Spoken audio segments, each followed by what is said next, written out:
श्री रामचरितमानस बालकांड अंक 17। देख रूप मुनि बिरति बिसारी, बड़ी बार लगी रहे निहारी। लक्षण तासु बिलो की भुलाने, हृदय हरस नहीं प्रकट बखाने।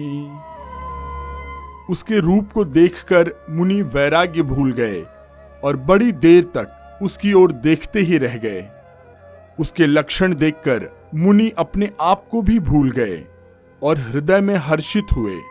इस प्रकट रूप में उन लक्षणों को नहीं कहा।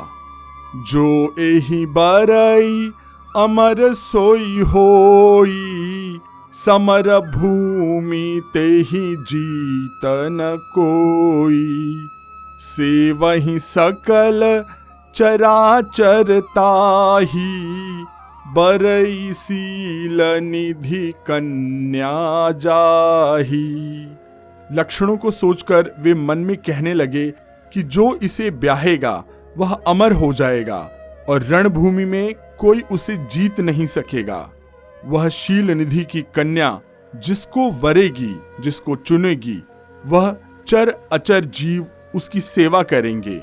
लक्षण सब बिचारी उर राखे, कछुक बनाई भूप सन भाषे।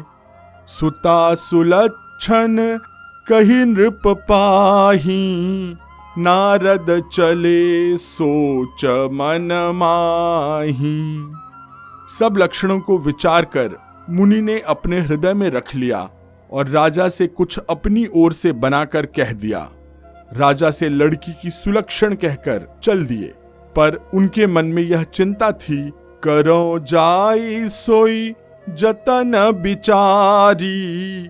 जेहि प्रकार मोहि बरै कुमारी, जप तप कछु न होई तेहि काला। हे विधि मिलई कवन विधि बाला। मैं जाकर सोच विचार कर अब वही उपाय करूं जिससे यह कन्या मुझे ही वरण के रूप में स्वीकार करे, वर के रूप में स्वीकार करे। इस समय जब तब तो कुछ नहीं हो सकता। हे विधाता, मुझे यह कन्या किस तरह मिल जाएगी? एहि अवसर चाहिए परम, शोभा रूप विशाल। जो बिलो की रीझै कुंवरी, तब मिले जयमाल। इस समय तो बड़ी भारी शोभा और विशाल सुंदर रूप चाहिए, जिसे देखकर राजकुमारी मुझ पर रीझ जाए और जयमाल मेरे ही गले में डाल दे। हरिसन मांगो सुंदरताई, होई ही जात गहरू अति भाई। मोरे हित हरि सम नहीं कोऊ, एहि अवसर सहाय सोई हो। एक काम करता हूं कि भगवान से सुंदरता मांगूं, पर भाई उनके पास जाने में तो बहुत देर हो जाएगी। किंतु श्री हरि के समान मेरा हित कोई नहीं है, इसलिए इस समय वे ही मेरे सहायक हो सकते हैं। बहुविधि विनय कीन्ह तेहि काला, प्रगटे प्रभु को तू की कृपाला। प्रभु बिलो की मुनि नयन जुड़ाने, हुई ही काजू ही ये हर्षाने। उस समय नारद जी ने भगवान की बहुत प्रकार से विनती की। तब लीला में प्रभु वहीं पर प्रकट हो गए। स्वामी को देखकर नारद जी के नेत्र शीतल हो गए और वे बड़े ही हर्षित हुए कि अब तो काम बन ही जाएगा। अति आरती कही कथा सुनाई, करहु कृपा करी हो सहाई। आपन रूप देहु प्रभु मोही, आन भांति नहीं पावों ओही। नारद जी ने बहुत दीन होकर सब कथा कहकर सुनाई और प्रार्थना की कि कृपा कीजिए और कृपा करके मेरे सहायक बनिए। हे प्रभु, आप समान रूप मुझको दीजिए और किसी प्रकार मैं उस राजकन्या को नहीं पा सकता। जेहि विधिनाथ होई हित मोरा, करहूं सो बेगी दास मैं तोरा।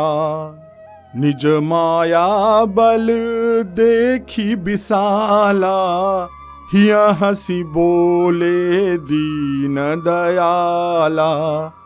हे नाथ, जिस तरह मेरा हित हो आप वही शीघ्र कीजिए। मैं आपका दास हूँ।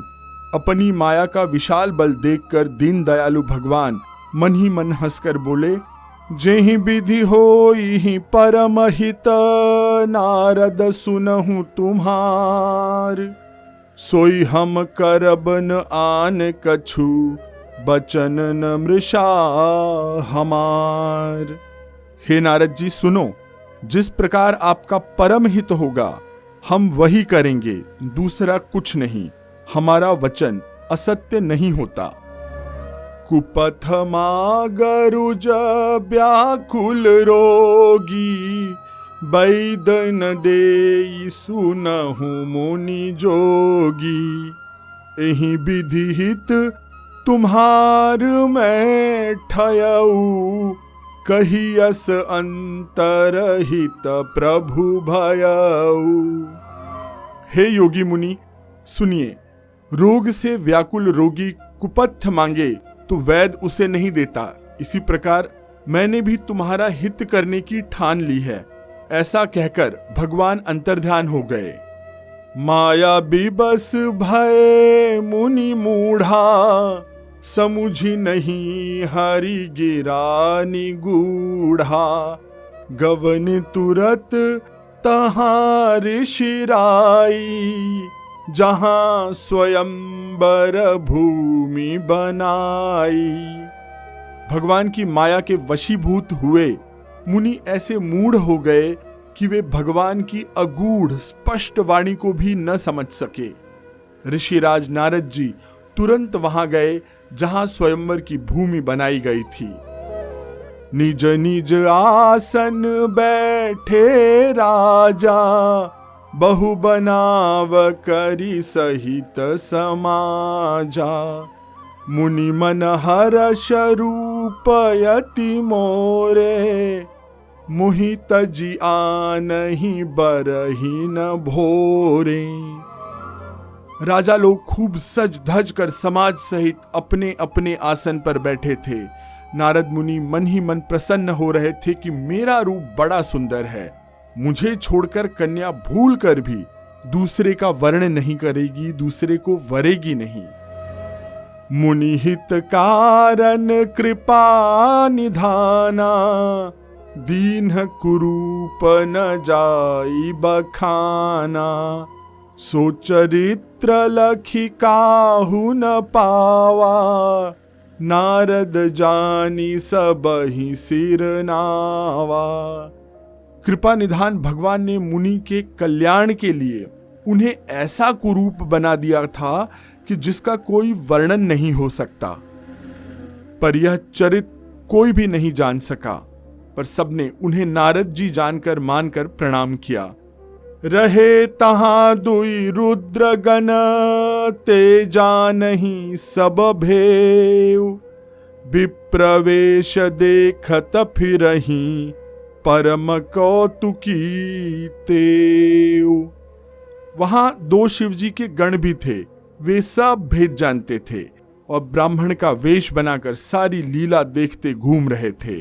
वे भी बड़े मौजी थे।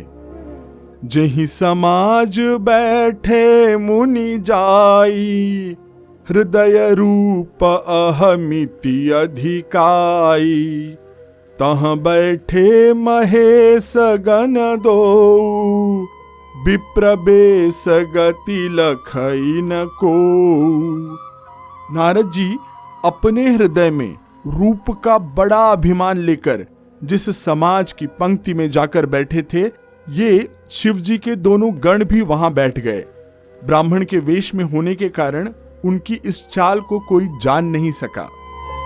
करही कूटी नारद ही सुनाई, नीकी दीन हरि सुंदरताई। रीझी राज कुंवरी छवि देखी, इनहि बरी ही हरि जानी विशेषी। वे नारद जी को सुना सुनाकर व्यंग भरे वचन कहने लगे कि भगवान ने इनको अच्छी सुंदरता दी है। इनकी शोभा देखकर राजकुमारी तो रीझ ही जाएगी, और हरि, जिसका एक अर्थ वानर भी होता है, वो जानकर इन्हीं को खास तौर से वर्ण करेगी। मुनि ही मोह मन हाथ पर आए, हसहि शंभुगन अति सचुपाए। जदपि सुनहि मुनि अटपटी बानी, समुझि न परई बुद्धि भ्रमसानी। नारद मुनि को मोह हो रहा था, क्योंकि उनका मन दूसरे के हाथ में अर्थात माया के वश में था। शिवजी के गण बहुत प्रसन्न होकर हंस रहे थे। यद्यपि मुनि उनकी अटपटी बातें सुन रहे थे, पर बुद्धि भ्रम से सनी हुई होने के कारण वे बातें उनकी समझ में नहीं आ रही थी। उनको वे बातें अपनी प्रशंसा, अपनी तारीफ लग रही थी। काहू न लखा सो चरित विशेषा, सो स्वरूप नृप कन्या देखा। मरकट बदन भयंकर देही, देखत हृदय क्रोध भाते ही। इस विशेष चरित्र को और किसी ने नहीं जाना, केवल राजकन्या ने नारद जी का वह रूप देखा। उनका बंदर जैसा मुंह और भयंकर शरीर देखते ही कन्या के हृदय में क्रोध उत्पन्न हुआ। सखी संग लै कुंवरी, तब चली जनुराज मराल। देखत फिरई महीप सब, कर सरोज जयमाल। तब राजकुमारी सखियों के साथ लेकर इस तरह से चली मानो राजहंसिनी चल रही है। वह अपने कमल जैसे हाथों में जयमाला लिए सब राजाओं को देखती हुई घूमने लगी। जहीं दिसी बैठे नारद फूली, सो दिस तेहि न बिलो की भूली। पुनि पुनि मुनि उकसहि अकुलाही, देखी दसाहर गन मुस्काही। जिस ओर नारद जी फूले हुए बैठे थे, उस ओर उसने भूल कर भी नहीं देखा, नहीं ताका। नारद मुनि बार बार उचकते और छटपटाते हैं। उनकी दशा देखकर शिवजी के गण मुस्कुराते हैं। धरि नृप तनु तहाँ गयउ कृपाला, कुंवरी हरषि में लेउ जयमाला। दुलहिन ले गए लक्षि निवासा, नृप समाज सब भयउ निरासा। कृपालु भगवान भी राजा का शरीर धारण कर वहां जा पहुंचे। राजकुमारी ने हर्षित होकर उनके गले में जयमाला डाल दी। लक्ष्मी निवास भगवान दुल्हन को लेकर चले गए। सारी राजमंडली निराश हो गई। मुनि अति बिकल मोह मति नाठी, मनि गिरी गई छूटी जनु गांठी। तब हर गन बोले मुस्काई, निज मुख मुकुर बिलोकउ जाई। मोह के कारण मुनि की बुद्धि नष्ट हो गई। इससे वे बहुत ही विकल हो गए, मानो गांठ से छूटकर मणि गिर गई हो। तब शिवजी के गणों ने मुस्कुरा कर कहा, दर्पण में जाकर अपना मुंह तो देखिए। अस कही दो भागे भय भारी, बदन दीख मुनि बारी निहारी। बेशु बिलो की क्रोध यति बाढ़ा, तिनहि सराप दीन अति गाढ़ा। ऐसा कहकर वे दोनों बहुत भयभीत होकर वहां से भाग गए। मुनि ने जल में झांककर अपना मुंह देखा। अपना रूप देखकर उनका क्रोध बढ़ गया। उन्होंने शिवजी के उन गणों को अत्यंत कठोर श्राप दिया। हो निशाचर जाई तुम, कपटी पापी दो, हंसे हूँ हम ही सो ले हूँ फल, बहुरी हंसे हूँ मुनि को। तुम दोनों कपटी और पापी जाकर राक्षस हो जाओ। तुमने हमारी हंसी की, उसका फल चखो। अब फिर किसी मुनि को हंसी करना। पुनि जल दीख रूप निज पावा, तदपि हृदय संतोष न आवा। फरकत अधर कोप मन माही, सदपि चले कमलापति पाही। मुनि ने फिर जल में देखा तो उन्हें अपना रूप प्राप्त हो गया, तब भी उन्हें संतोष नहीं हुआ। उनके ओठ फड़क रहे थे और मन में क्रोध भरा हुआ था। तुरंत वे भगवान कमलापति के पास चले गए। देहऊ श्राप की मरिहऊ जाई, जगत मोरी उपहास कराई।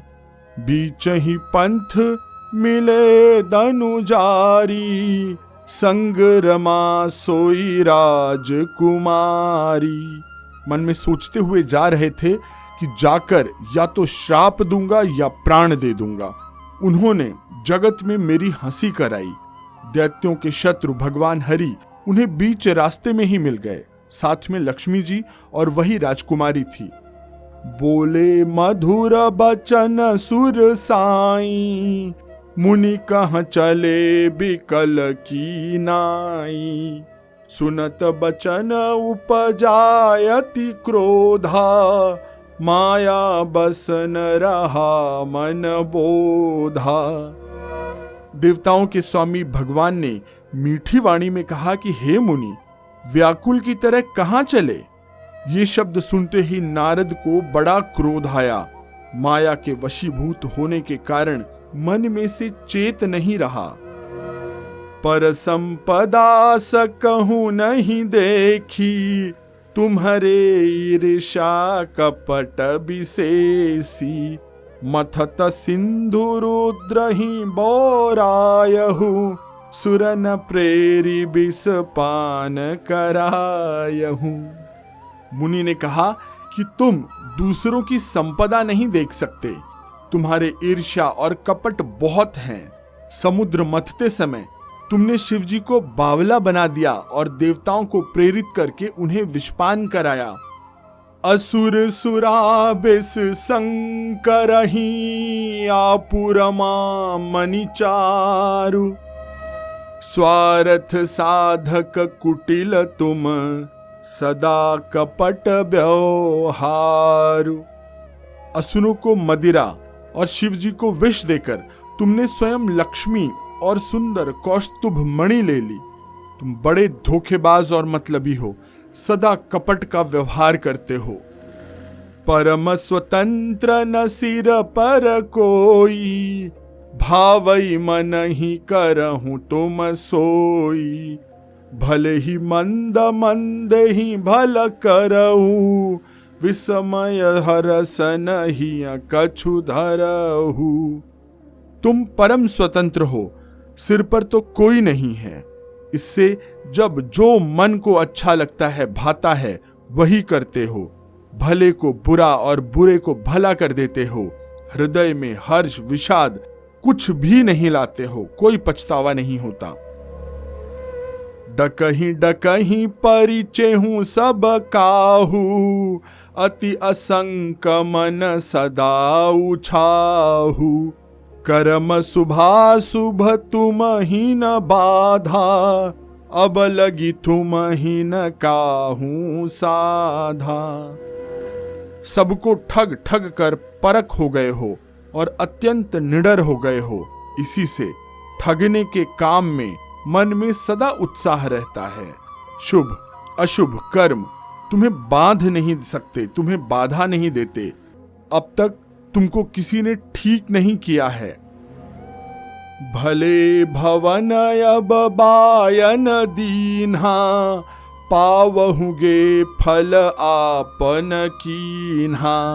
बंचे हूँ मोहि जवन धरि देहा, सोई तन धरहु श्राप मम एहा। अब कि तुमने अच्छे घर बैना कर दिया है, मेरे जैसे जबरदस्त आदमी से छेड़खानी की है, अतः अपने किए का फल अवश्य पाओगे। जिस शरीर को धारण करके तुमने मुझे ठगा है, तुम भी वही शरीर धारण करो, ये मेरा श्राप है। कपि आकृति तुम कीन्ह हमारी, करी हैं कीस सहाय तुम्हारी। मम अपकार कीन तुम भारी, नारी बिरह तुम हो बदुखारी।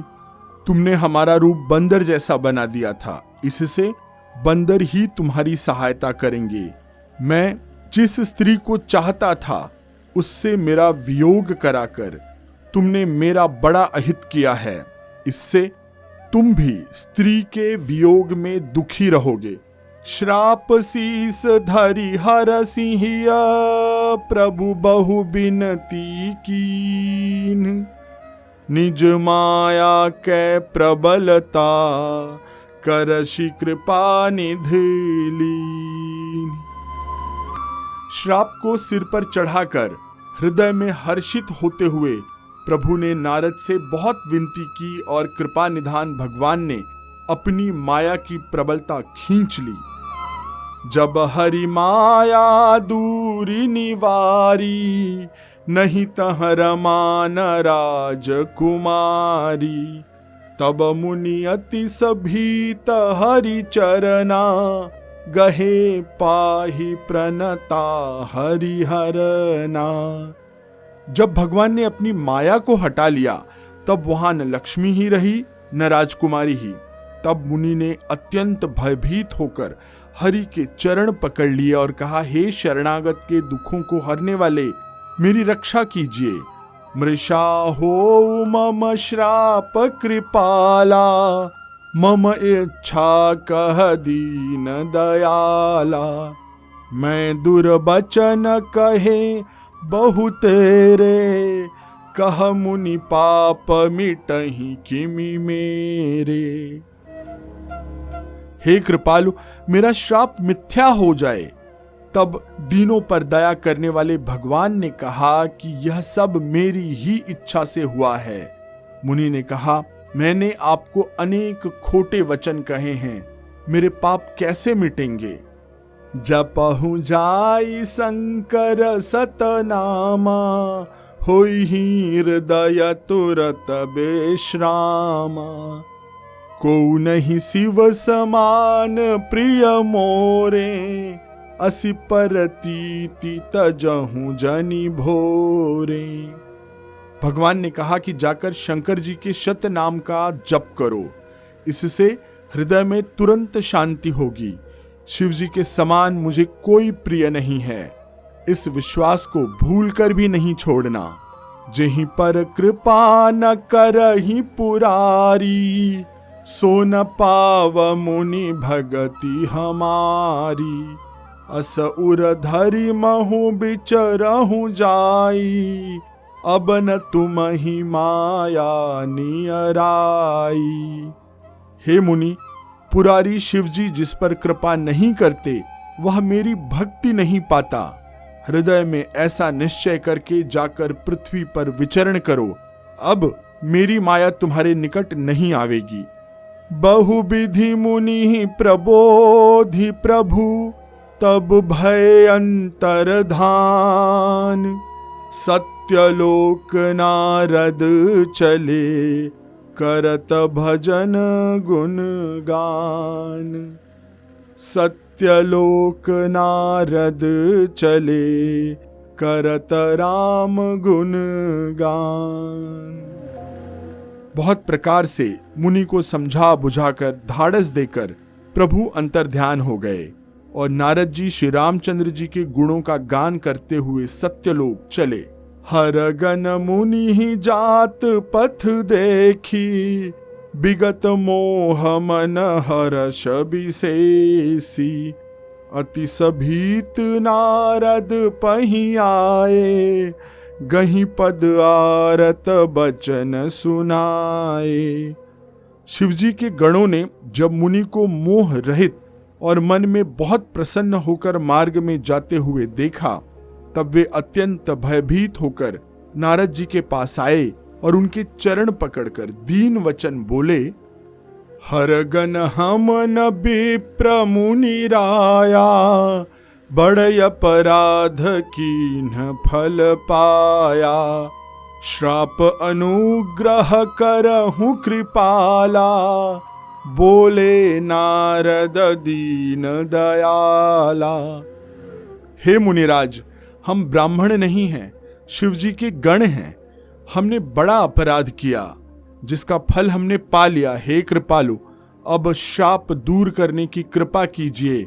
दीनों पर दया करने वाले नारद जी ने कहा, निशिचर जाई हो तुम दो, वैभव विपुल तेज बल हो।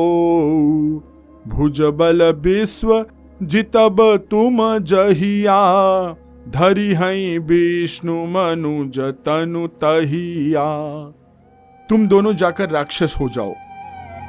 तुम्हारे महान ऐश्वर्य, तेज और बल की प्राप्ति होगी। तुम अपनी भुजाओं के बल से जब सारे विश्व को जीत लोगे, तब भगवान विष्णु मनुष्य का शरीर धारण करेंगे। समर मरन हरि हाथ तुम्हारा, होई हूँ मुकुतन पुनि संसारा। चले जुगल मुनि पद सिर नाई, भय निशाचर काल ही पाई।